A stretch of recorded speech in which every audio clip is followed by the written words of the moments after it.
আপনি অটোতে উঠে আছেন, আমি অটোতে উঠে বসে আছি, আর আপনি উঠেছেন, ব্যাগটা আমার মাথায় লেগে গেছে, চটকারে বললো কপালে চোখ নাই। কিভাবে উঠেন?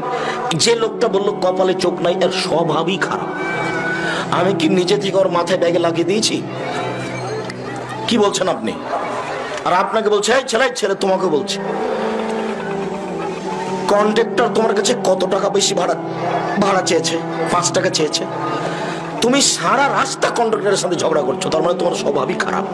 রিক্সাওয়ালা কয় টাকা বেশি চেয়েছে তোমার কাছে? 5 টাকা বেশি চেয়েছে। তোমার স্বভাবটা রিক্সাওয়ালার সাথে রিক্সাওয়ালার মতো হলো কেমন? রিক্সাওয়ালার চাকাটা খালি আরেকজনের রিক্সা লেগে গেছে, এই যে গালি দিতে লাগলো, একটা বার আরেকজনের সাথে লেগে গেছে, ও গালি দিল, যেটা চোখের সামনে।